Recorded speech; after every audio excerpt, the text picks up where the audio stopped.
नमस्कार, न्यूज 24 देख रहे हैं आप। मैं हूं आशुकेश तिवारी और मेरे साथ है सुकेश रंजन और आप न्यूज 24 का खास कार्यक्रम देख रहे हैं 24 की रेस बताएंगे सुकेश। आज के कार्यक्रम में बात होगी तेलंगाना को लेके। तेलंगाना में कुछ ही दिनों में मतदान होने हैं। 5 राज्यों के चुनाव में 4 राज्यों में मतदान हो चुके हैं। 3 तारीख को रिजल्ट आने वाला है और सबसे आखिर में मतदान होना है तेलंगाना में। तेलंगाना बहुत ही इंपॉर्टेंट स्टेट माना जा रहा है, स्टेट 2024 के लिहाज से भी और स्टेट बीजेपी के लिहाज से भी। अब ऐसा कहा जा रहा है कि अगर तेलंगाना में बीजेपी हारती है तो, जैसे कि ग्राउंड से जो खबरें आ रही हैं कि वहां पे कांग्रेस और बीआरएस की लड़ाई है, कांग्रेस को एज है वहां पे। अब ऐसे में अगर बीजेपी वहां से हारती है तो कहीं ना कहीं बीजेपी को बोला जा रहा है कि वो पूरे के पूरे साउथ इंडिया से साफ हो जाएगी। सर, क्या ऐसा होने वाला है? क्या सच में साउथ इंडिया से बीजेपी का पत्ता साफ होने वाला है? देखिए, तेलंगाना से शुरू करते हैं जी। ऐसी एक धारणा बनाई जाती है और पॉलिटिक्स चूंकि उस धारणा पे, उस नैरेटिव पे चलता है जी, तो उस लिहाज से इसको परसीव किया जाता है, देखा जाता है। ये विधानसभा का चुनाव है। 2018 में चुनाव हुए थे, 2018 में उसमें बीआरएस ने बहुत अच्छा परफॉर्म किया था। वो दूसरी बार सत्ता में आए थे। 117 की विधानसभा है, बीजेपी को 1 सीट मिली थी तेलंगाना में। अब हम उसको एक फ्रंट रनर के तौर पे देखने इसलिए लगे क्योंकि 19 के चुनाव में उसको 4 लोकसभा की सीटें मिली और उसके बाद एक पुश,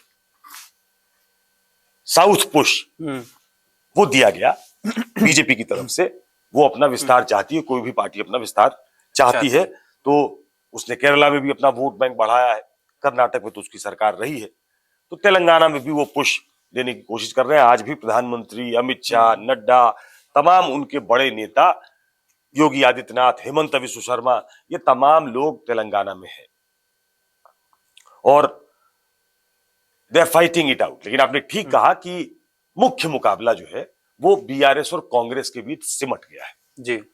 बहुत लोग ये कह रहे हैं कि बीजेपी वहां बहुत फर्क डालने की स्थिति में नहीं है। हालांकि तमाम घोषणाएं बीजेपी की तरफ से की गई हैं।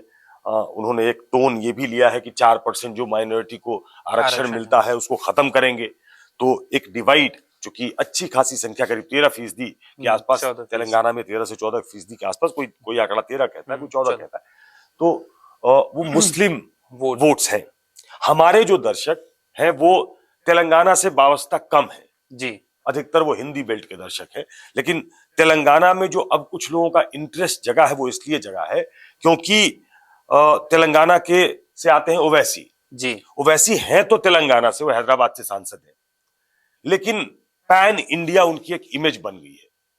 वो मुस्लिमों के रहनुमा के तौर पे अपने आप को प्रेजेंट करते हैं। वो बिहार से लेकर, बंगाल से लेकर, उत्तर प्रदेश से लेकर तमाम राज्यों में, महाराष्ट्र में, महाराष्ट्र तो उनके अब सांसद भी हैं, विधायक भी हैं, बिहार में भी कुछ विधायक उनके जीते थे।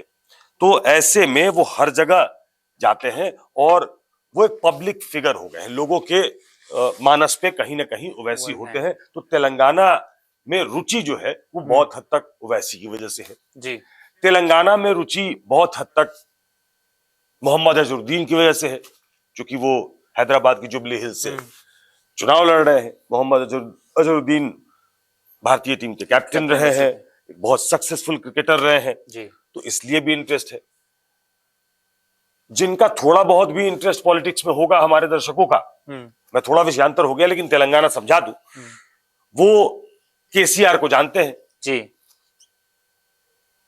केसीआर को वो इसलिए जानते हैं क्योंकि उन्होंने टीआरएस को बीआरएस बनाया और एक anti BJP, anti Congress front बनाने की उन्होंने कोशिश की। सबसे जाकर बिहार में नीतीश कुमार से भी जाकर मिले जी। तो उनको भी लोग जानते हैं और चूंकि वो 10 साल सीएम रहे तो लोग कौतूहल भरी निगाह से देख रहे हैं कि क्या हो रहा है वहां। ऐसे में ये चुनाव नेशनल लेवल पे इंपॉर्टेंट हो गया है कि तेलंगाना वो रिच स्टेट है और जैसे पुलिस में कहते हैं कि wet posting and dry posting, जो पुलिसिया व्यवस्था को समझते हैं वो ये जानेंगे कि वेट पोस्टिंग क्या होती है, ड्राई पोस्टिंग क्या होती है। जहां मतलब वो प्रेमचंद ने कहा ना कि वो ऊपर से आने वाली कमाई का जिक्र किया था उन्होंने। तो वेट पोस्टिंग उसको कहा जाता है जिसमें पैसे वैसे बनते हैं। तो तेलंगाना बड़ा वेट स्टेट है। तेलंगाना जिस दल के पास होगा वो रिसोर्सफुल होगा, पैसे वाला स्टेट है। तो यहां बहुत कुछ स्टेक पे लगा है और कर्नाटक जीतने के बाद उसका कुछ इलाका तेलंगाना से लगता है, वहां एक पुश कांग्रेस ने भी दिया था। देखिए कांग्रेस की सरकार ने तेलंगाना का गठन किया था, वो पॉलिटिकल प्रेशर में था वो फैसला, लेकिन उससे कांग्रेस फायदा लेना चाहती थी, कांग्रेस को फायदा नहीं मिला। इस बार फिर से वो सोनिया गांधी का नाम बुलाना चाह रहे हैं, बताना चाह रहे हैं कि कैसे सोनिया गांधी ने आपको दिया गया वचन निभाया। प्रियंका गांधी जा कर ये कह रही हैं, तो राहुल गांधी भी कह रहे हैं। तो ऐसे में बड़ा इंटरेस्टिंग हो गया है तेलंगाना का चुनाव। और मोटे तौर पे जो वहां इनविंसिबल अभी तक मानी जाती थी बीआरएस, वो एक कांटे की लड़ाई में कांग्रेस के साथ फंस गई है। आपने चूंकि सब्जेक्ट ही रखा है कि बीजेपी का क्या होगा जी, तो आप स्टेट्स के चुनाव को कम और 24 के चुनाव को ज्यादा पिक्चर में रख रहे हैं, ऐसा मैं समझता हूं। साउथ में करीब 130 सीटें हैं जी, सदर्न स्टेट्स में। उसमें करीब 30 सीटें बीजेपी ने जीती हैं। उसमें मैक्सिमम योगदान जो है वो कर्नाटक का था, 28 सीटें हैं कर्नाटक में, 25 सीट बीजेपी जीत चुकी। बाकी स्टेट्स में तेलंगाना में 4 सीटें मिली थी, बाकी केरला, तमिलनाडु, इन स्टेट्स में वो नील गई। आंध्रा, यहां उनको सीट्स नहीं मिली। तो ये बात सही है कि कर्नाटक में बड़ी अच्छी बहुमत के साथ जब कांग्रेस जीतती है और तेलंगाना में अचानक से वो कॉन्टेस्ट में आती है, वो फाइट देते हुए दिख रही है जी। तो ऐसे में बीजेपी के लिए 23 बहुत शुभ नहीं है। कर्नाटक का लूज कर जाना, तेलंगाना में फ्रंट प्लेयर के तौर पे नहीं होना। एक जमाना ऐसा था जब 17 में से 17 लोकसभा सीटें हैं तेलंगाना में, उसमें 4 जब जीती थी बीजेपी, तो ऐसा लग रहा था कि शायद बीआरएस और बीजेपी में लड़ाई हो जाएगी, ऐसे जैसा कि कई स्टेट्स में हुआ कि कांग्रेस जो है वो डेसिमेट होती चली गई। लेकिन कांग्रेस वहां खड़ी हो गई है, थैंक्स टू रेवन्ना रेड्डी जो वहां नए अध्यक्ष बने हैं। तो उनके बारे में कहा जाता है कि ये एक तो बहुत यात्रा राहुल गांधी की तेलंगाना से होकर गुजरी, तो कहते हैं उसका असर है, उनके कार्यकर्ता खड़े हो गए। जो नए अध्यक्ष हैं वो बहुत रिसोर्सफुल हैं, उनको इस तरीके से अगर पैरेलल खींचे तो डीके कुमार, शिव कुमार जो कर्नाटक में थे वही यहाँ पे तेलंगाना में उनके अध्यक्ष हैं। तो ऐसे में कांग्रेस की लड़ाई जी वहां इंपॉर्टेंट हो गई है, बीजेपी एक थर्ड प्लेयर के तौर पे चली गई है। अगर बीजेपी ये चुनाव हार जाती है जैसा कि लगता है, तो ये बात सही है कि उसको 2024 के लिए झटका लगेगा। कर्नाटक में क्या वो उतनी सीटें रिटेन कर पाएगी, क्या वो आंध्रा में इनरोड बना पाई है, उसने केरला में अपने वोट बैंक तो बढ़ाए हैं, लेकिन क्या सीट्स मिलेंगी वहां से? तो साउथ का कमजोर होना बीजेपी के लिए बहुत शुभ संकेत नहीं है। और कर्नाटक हारने के बाद तेलंगाना हार जाना, जहां की वो जीतने की स्थिति में थे भी नहीं, एक विधायक से 117 के इसमें जब जाते हैं तो हो सकता है कि वो कुछ सीटें जीते और कहें कि हमारी तो इतनी % ग्रोथ हुई जी। लेकिन उस ग्रोथ पे बात बनती नहीं है, बात सीट्स पे बनती है। तो वैसे में वो लूजर होगी। और अगर वो काउ बेल्ट जो है, हिंदी बेल्ट जो है, उसमें कुछ सीटें लूज करती है और साउथ में जहां उसका इनरोड कम है उसमें फर्दर इरोजन होता है, तो बीजेपी के लिए अच्छा संकेत नहीं। सर एक और सवाल मेरा ये भी है कि लोग कहते हैं कि जैसे 2018 में चुनाव हुए थे, फिर उसका असर 2019 में नहीं पड़ा, लोकसभा चुनाव पे नहीं पड़ा। वैसे अब इसको भी देखा जा रहा है कि ठीक है, चलिए बीजेपी जो भी परफॉर्मेंस करेगी इस विधानसभा चुनाव में उसका असर 2024 में नहीं दिखेगा। लेकिन कुछ लोग ये भी तर्क दे रहे हैं कि जो 2019 का चुनाव था उसमें ये तय था, ये बोला जा रहा था कि पीएम मोदी को एक और मौका देना है, बीजेपी को एक और मौका देना है। तो आपको लगता है कि इस बार लोग इन रिजल्ट्स को देख के भी वोट करेंगे? ठीक है, साउथ में तो वो पहले से कमजोर रही है, तो क्या इस बार? नहीं, नरेंद्र मोदी की एक पर्सनल रेपो है जी। बहुत सारे ऐसे स्टेट्स हैं, 18 का आप एग्जाम्पल ले लें, हमारे श्रोता दर्शक जो भी वो ये बात जानते हैं कि 2018 में 3 स्टेट्स जीत गई थी, राजस्थान, छत्तीसगढ़, मध्य प्रदेश, बीजेपी जी, माफ कीजिएगा, कांग्रेस। लेकिन जब लोकसभा के चुनाव हुए तो 25 में से 25 सीट राजस्थान में सिर्फ एक साल के बाद जहां वो विधानसभा का चुनाव जीतती है, वहां लोकसभा का 100% रिजल्ट होता है, ऑलमोस्ट 100% मध्य प्रदेश में होता है जी, 90%, 95% छत्तीसगढ़ में होता है। तो पीएम का इस मायने में स्ट्राइक रेट बहुत तेज है, बहुत ठीक है, बहुत अच्छा है। लेकिन हर चुनाव एक जैसा नहीं होता है। आप सीधे सीधे 2019 और 2024 के चुनाव को एक पैरेलल तरीके से देखना चाहें, या ये देखें कि चूंकि 2019 में ऐसा हुआ था इसलिए वो 2024 में भी ऐसा होगा, ऐसा होता नहीं है। अगर ऐसा होता तो बहुत सारी ताकत विधानसभा चुनाव में नहीं जोड़ी जाती। आप जब विनिंग स्ट्रीक पे खत्म करते हो, विनिंग नोट पे खत्म करते हो 2023 की दिसंबर को, जी, तो 2024 की शुरुआत जो है वो आपको ताकत देता है, कॉन्फिडेंस देता है। तो इसलिए बीजेपी बिल्कुल ही कोई मौका चूकना नहीं चाहती है, बीआरएस भी नहीं चूकना चाहती। बिल्कुल। और यहाँ जो एक दूसरे के यार वाला चल गया कि कौन किसका यार है, तो वो भी बहुत मायने में बीजेपी ने बीआरएस को डॉक में डाल दिया है जी। ये कह के प्रधानमंत्री ने उनको फंसा दिया, हालांकि उससे बीजेपी का भी फायदा नहीं होगा, कांग्रेस का फायदा हो जाएगा शायद कि वो एनडीए में आ जाते। अभी आज ही हमारे एक इंटरव्यू में जो उनके लड़के हैं केसीआर के, केटीआर, उन्होंने ये कहा है कि 370 पे भाजपा का समर्थन करना भारी भूल थी, गलती इंसान से हो जाती है। तो वो शायद उस अल्पसंख्यक वर्ग को एक मैसेज देने की कोशिश कर रहे हैं कि गलती हुई, हम ये गलती स्वीकार करते हैं। हमारे दर्शकों को मालूम है 370 क्या है। 370 धारा कश्मीर में लागू थी, जिसको हटा दिया गया।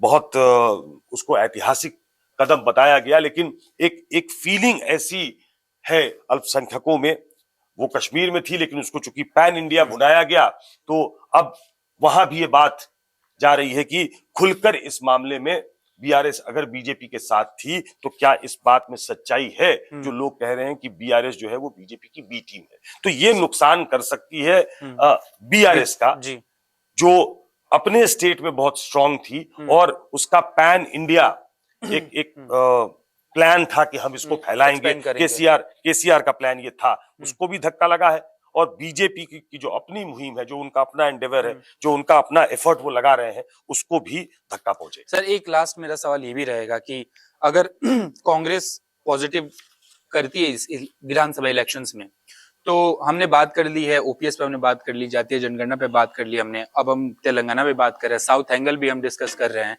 तो अगर ये कांग्रेस के फेवर में जाता है तो प्रधानमंत्री मोदी ने कई दिनों बाद इंडिया गठबंधन की बात की, कटाक्ष की, हार की बात कही, तो ऐसा कह सकते हैं कि फिर इसके बाद एक नई तैयारी शुरू होगी 2024 को लेकर, उसमें कांग्रेस एक अपना मजबूत पक्ष रखने की कोशिश करेगी सबके सामने की अब हम आ गए, हम इतने सीट्स जीत के आए हैं, इन राज्यों में अपनी सरकार। जाहिर तौर पे आशुकेश, जब कोई मैंने कहा विनिंग नोट पे खत्म करेगा, जिसके कई प्रदेशों में सरकार होगी, कर्नाटक में अभी उनकी सरकार है, उनकी सरकार अभी हिमाचल में है, वो अगर मध्य प्रदेश जीत लेते हैं तो कल को मध्य प्रदेश में उनकी सरकार होगी, तेलंगाना जीत लेते हैं तो तेलंगाना में सरकार होगी, अगर छत्तीसगढ़ जीत लेते हैं तो छत्तीसगढ़ में सरकार होगी। मैं ऐसे स्टेट्स का नाम ले रहा हूं जहां बीजेपी के खिलाफ उनको एज बताया जा रहा है कि मध्य प्रदेश में हो सकता है कांग्रेस जीत जाए। एक मोटे तौर पर यह धारणा पॉलिटिकल सर्किल में है। हालांकि बीजेपी के लोग बहुत कह रहे हैं कि मध्य प्रदेश में वापसी होगी, आप इसका इंतजार करिए, जो कि वो कहेंगे पार्टी होने के नाते। लेकिन कर्नाटक के बाद, हिमाचल के बाद अगर तेलंगाना में कांग्रेस अच्छा प्रदर्शन करती है तो वो न सिर्फ भाजपा पे दबाव बनाएगी, भाजपा को डॉक में डालेगी कि उसको नए सिरे से फिर बहुत मेहनत करने की जरूरत होगी, जो कि आमतौर पे वो करते भी हैं। प्रधानमंत्री रिलेंटलेस कैंपेनर है, वो अभी से वो कैंपेन के मूड में है और वो आप मार्च अप्रैल तक इसी मोड में उनको, इसी रफ्तार में उनको आप देखने वाले हैं, उनकी पूरी पार्टी को देखने वाले हैं। क्योंकि मैं इस नियो बीजेपी को 24/7 इलेक्शन मशीनरी कहता हूं, वो हमेशा तैयार रहते हैं चुनाव के लिए। सिर्फ उतना ही नहीं होगा, जो आपने कहा कि वो इंडिया ब्लॉक जो है जी, उसमें भी कांग्रेस की से बढ़ेगी। कांग्रेस की से अभी भी कम नहीं है, उनकी कई स्टेट्स में गवर्नमेंट है, जो बाकी उनके साथ दो दल जुड़े हैं, कहीं वो सत्ता में हैं, कहीं वो अपने स्टेट में विपक्ष में हैं। तो वो अपने अपने स्टेट्स में हो सकता है कि अच्छा कर रहे हो, लेकिन वो कांग्रेस के सामने एक एक लोअर हाँ, पार्टनर, बिल्कुल। एक लेसर, थोड़ा लोअर नहीं कमजोर। कहना चाहिए, लेसर पार्टनर के तौर पे देखे जाते हैं। देखेंगे। अगर वो जीत के आएगी तो इंडिया ब्लॉक को भी मालूम है कि फिर उनकी आर्म ट्विस्टिंग की जो क्षमता होगी वो बढ़ जाएगी, और कांग्रेस शायद अपने हिसाब से, हाल के दिनों में देख लीजिए मध्य प्रदेश में जो समाजवादी पार्टी और कांग्रेस के बीच बयानबाजी हुई है, उसके बाद अखिलेश यादव ने जो कांग्रेस के लिए कटाक्ष कहा, किए। उसके बाद वो लगातार बोल हमले रहे कर हैं। रहे हैं।